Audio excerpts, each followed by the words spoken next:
Il y a 30 ans, il eut une révolution dans ma vie, quand ce principe de la croix est venu d'une façon catégorique contre le ministère, contre le service que je produisais durant des années, contre toutes mes études, mes lectures, mes fins de soirée tardives, qui avaient pour but de préparer la substance pour le ministère, jusqu'à ce que toute la chose devienne un intolérable fardeau en moi, lourd à porter. Peut-être que d'autres pensaient que c'était plutôt bien, mais la crise, écoutez-moi, hommes et femmes qui êtes dans le ministère ou qui l'envisageaient, quand le revirement total est venu sur la reconnaissance de ce principe de la croix, quand, avec la porte fermée, j'ai dit au Seigneur, je suis à bout concernant tout le ministère, je n'en peux plus, je ne vais plus jamais prêcher de nouveau, à moins que tu ne fasses quelque chose maintenant, à l'instantané. J'ai fait cela depuis toutes ces années, j'ai produit ceci, maintenant je suis à bout. Tu dois le faire. Mais j'ai vu ce principe, voyez, comme le principe de la croix.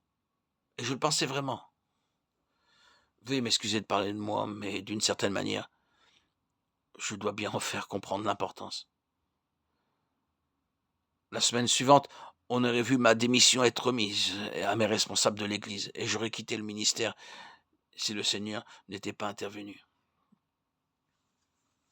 Mais le Seigneur fut fidèle à son propre principe. Ce fut une fin totale sur tout ce que je pouvais produire pour le ministère. Je voulais que ce soit ainsi, car je reconnaissais que c'était l'intention du Seigneur. C'était le principe de la croix. Rien qui provienne de nous-mêmes, aucun fruit que le travail et la réflexion de l'intelligence et du cœur pourraient produire, n'a de passage dans le travail et le service de Dieu.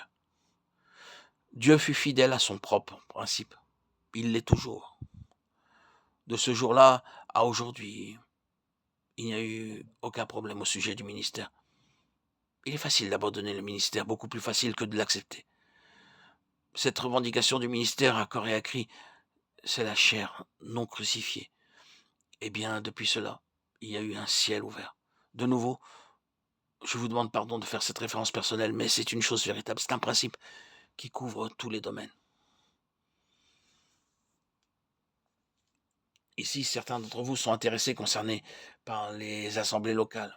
Quelles sont vos difficultés en la matière? Probablement, votre première difficulté est la relation interpersonnelle, la communion fraternelle. Obtenir que deux responsables soient absolument un, et quant à trois, et quand vous allez aller au-delà, ah oui, il y a une solution, il y a une solution.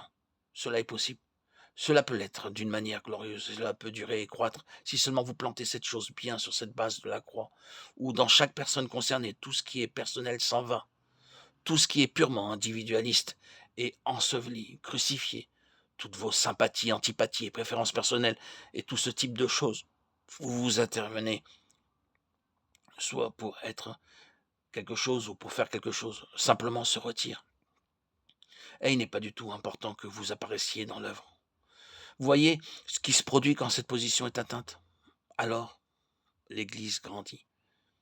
Et ce principe, je le dis à nouveau, s'applique à chaque détail de la vie et du service, et à tout le dessein de Dieu avec les chrétiens de manière individuelle et collective.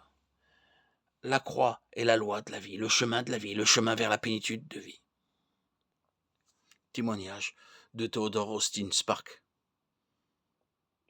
à Pâques, année 1954.